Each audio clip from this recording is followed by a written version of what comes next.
شکریہ بدن بار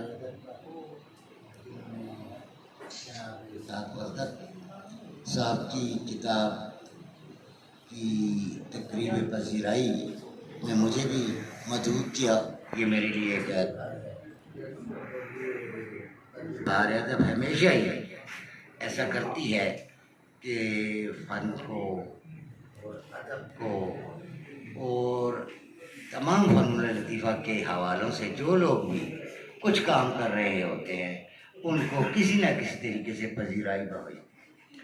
تو دراصل آج جو نام سامنے آیا ہے، سچی بات کہوں یہ نام میرے لیے نیا نہیں ہے. سب سے بات یہ ہے کہ میری ان سے کافی اچھی خاصی ملاقات ہے. سب سے پہلے ان کی ذاتی شخصیت کے حوالے سے آپ سب لوگ بات کر چکے ہیں.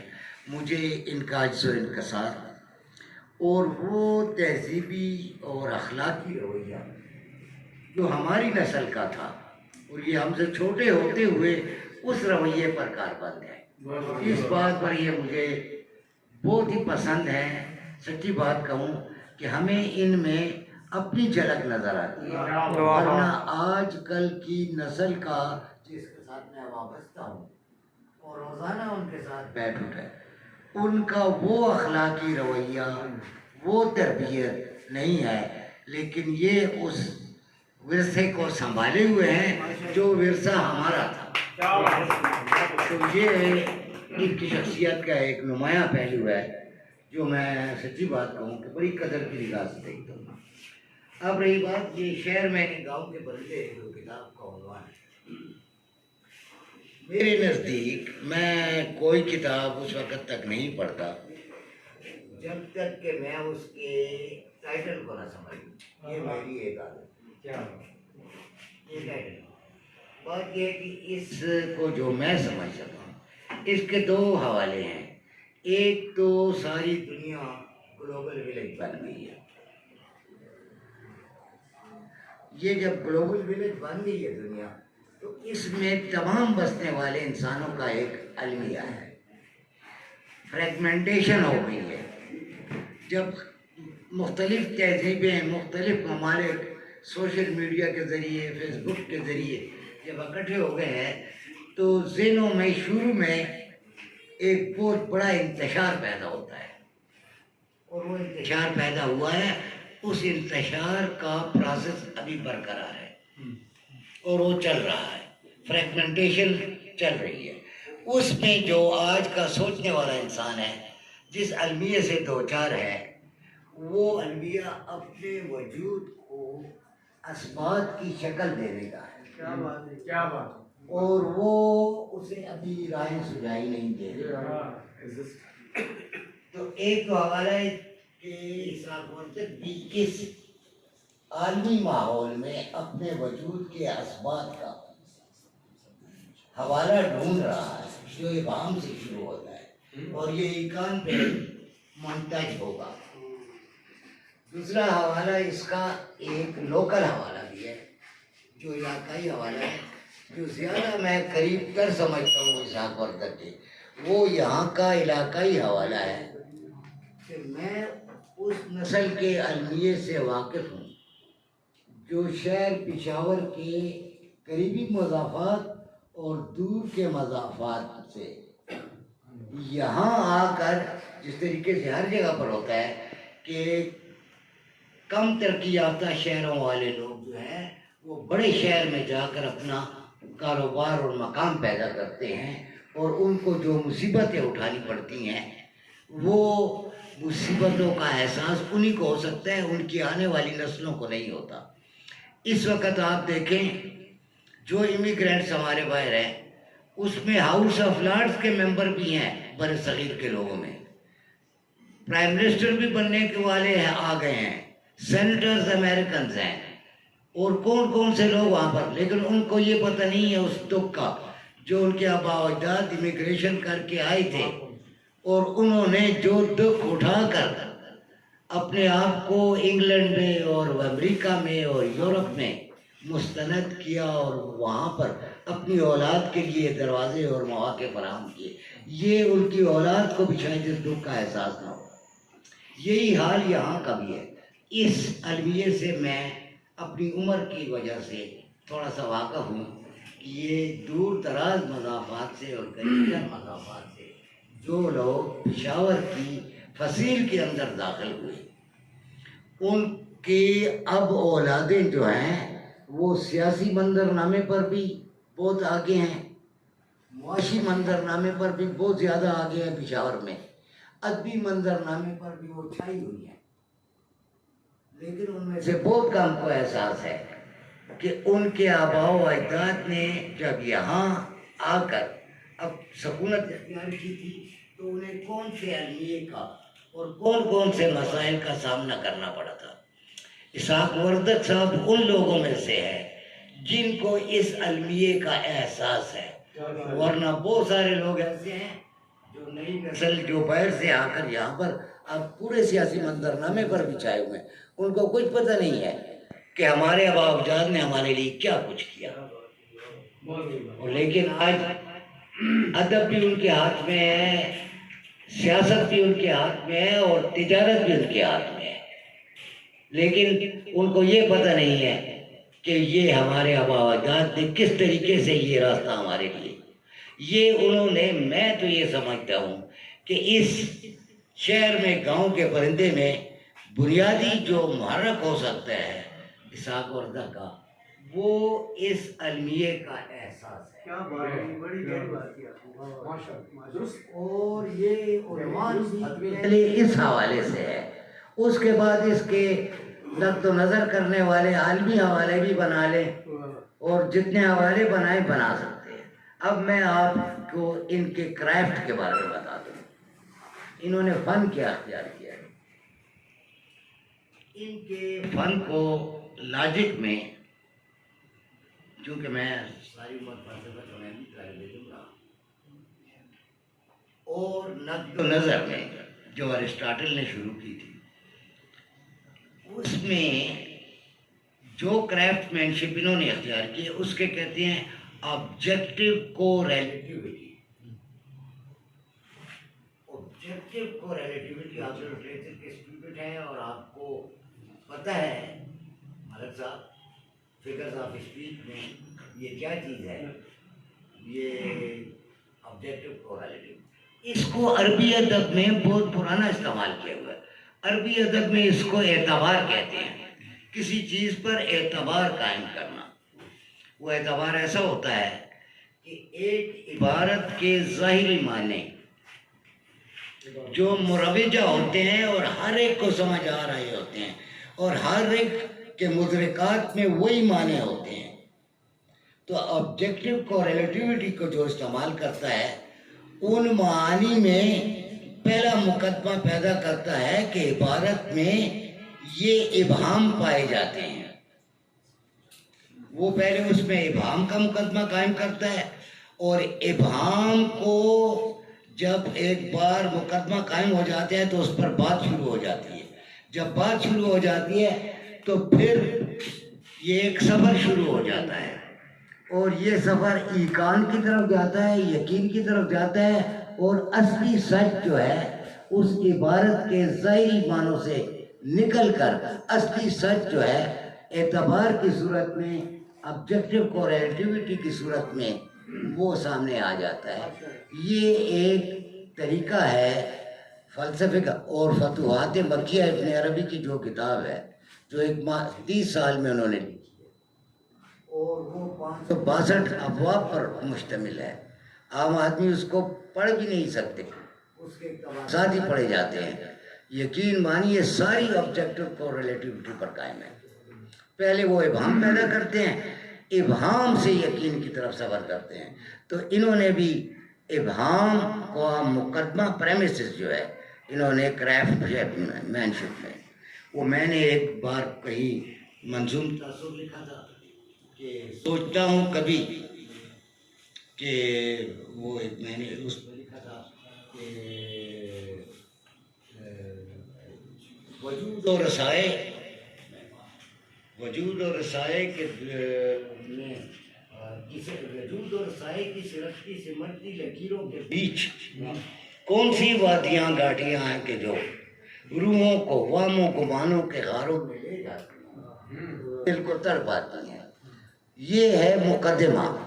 اب اس مقدمے پہ سفر ختم نہیں ہوتا، اس کے بعد آگے جب ابہام کا اندھیرا چھٹنے لگتا ہے تو پھر یقین اور اصلی سچ تک شاعر کی، ادیب کی، لکھاری کی، فلسفی کی، فنکار کی، آرٹسٹ کی اور ایک پینٹر کی وہ رسائی اصلی حق سچ تک ہو جاتی ہے۔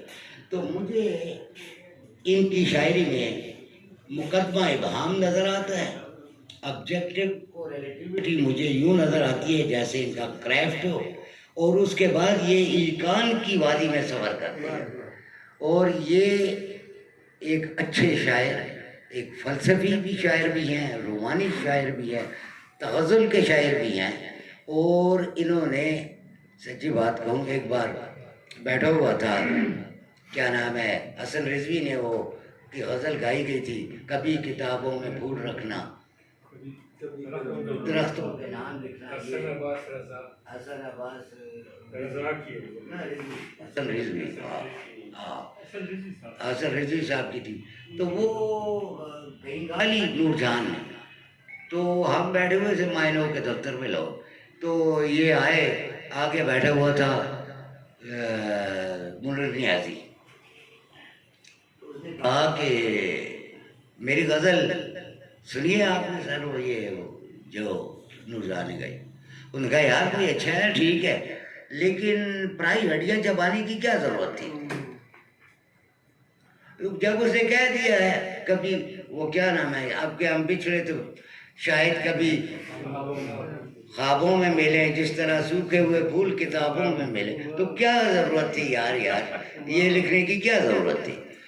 میں نے صاحب ورزق صاحب کو دیکھا ہے کہ انہوں نے وہ استعارے، وہ لفظیات نہیں استعمال کی جو مروجہ شاعر کرتے ہیں، ان کے لیے ایک بہت بڑا اعزاز ہے۔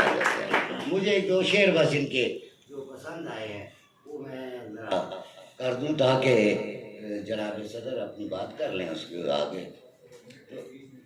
ایک یہ ہے، میرا جیسا مزاج ہے، جس قسم کا میرا مزاج ہے میں نے اسی قسم کا انتخاب کیا ہے۔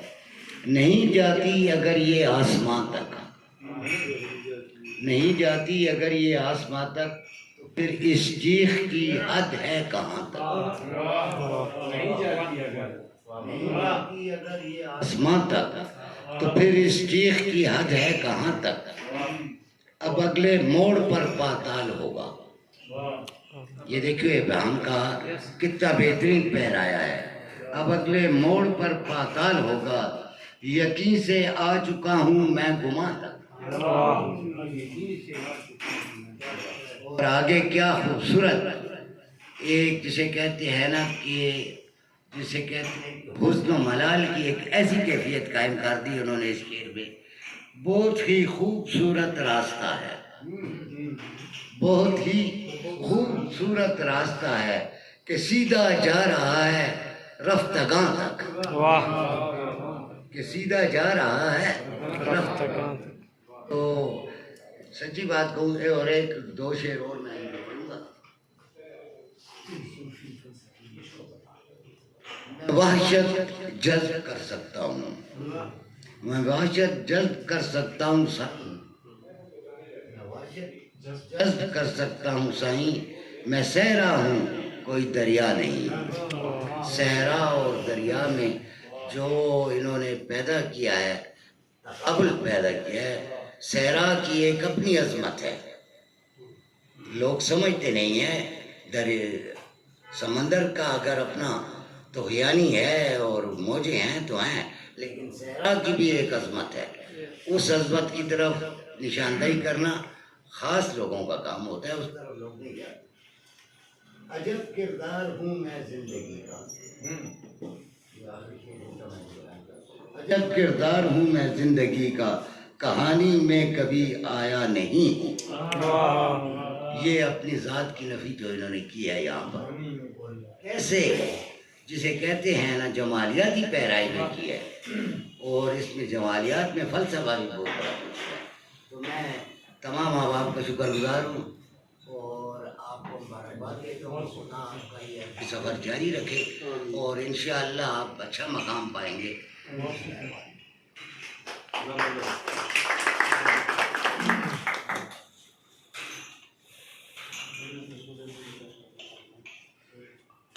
یہاں سارے دوستوں نے اسحاق ورزق کی شاعری کے جن موضوعاتی اور اسلوبیاتی تنوع کے حوالے سے بات کی ہے، انتہائی خوبصورت لہجے میں کی ہے، اور میں ذاتی طور پہ یہ سمجھتا ہوں کہ یہ ابھی اس کا آغاز ہے. میں یہ بات اس تیقن کے ساتھ کر رہا ہوں کہ یہاں میرے کچھ ایسے شاگرد بیٹھے ہوئے ہیں جن میں اسحاق ورزق بھی ہیں، خالد بھی ہیں، تاج بھی ہیں، تاج الدین بھی ہیں، اعجاز بھی ہیں، قدرت اللہ بھی ہیں، کہ جب میں کلاس میں جاتا تھا تو مجھے یہ احساس ہوتا تھا کہ میری کلاس میں یہ لوگ موجود ہیں. ہاں، ایک ہی سال میں نہیں تھے، لیکن کسی ایک کلاس میں ایک بندہ، کسی میں دو بندے. تو پھر میں یہ سوچتا تھا کہ میرے لیے اپنے لیکچر میں اپنے موضوع کو ترخانا ممکن نہیں ہوگا. کیوں کہ مجھے جن بلاؤں کا سامنا تھا وہاں ایسے لوگ بھی موجود تھے کہ ہمارے ایک دوست جو کہ جرنلزم پڑھاتے تھے، خدا ان کو بھی مغفرت کرے، اور جس شاگرد نے بات کی تھی خدا اس کو بھی مغفرت کرے. تو وہ آتے ہی کہتے کہ بس حاضری لیتے اور کہتے کہ چلیں لکھیں، کاپیاں کھولیں اور لکھیں، اور لکھوانا شروع کر دیتے. تو ایک ہفتے کے بعد ہمارے اس دوست نے، میرے اس شاگرد نے، جو ان کا بھی بڑا پیارا دوست تھا، مختار سے، اس نے حاضری کے بعد کہا سر مجھے آپ سے ایک بات کہنی ہے. اس نے کہا ہاں کو. کہتا ہے کہ جی آپ جن گائیڈوں سے ہمیں لکھوانا شروع کر دیتے ہیں وہ گائیڈیں ہم نے خرید لی ہیں. آپ آگے یار آپ ایسے کریں کہ آپ اگر انہی سے کروانا ہے سارا کام تو پھر ان کو چھوڑ دیں، آپ بھی کلاس میں مت آئیں، اپنا وقت ضائع نہ کریں، ہمارا وقت بھی ضائع نہ کریں. تو مجھے ڈر لگتا تھا کہ کل کلاں کو میرا کوئی شاگرد کھڑے ہو کر یہ بات نہ کرے کہ سر ذرا کچھ پڑھ کے آ جایا کریں. تو اب آج مجھے یہ دیکھ کر کتنی خوشی ہوئی ہوگی، آپ خود سوچیں کہ جب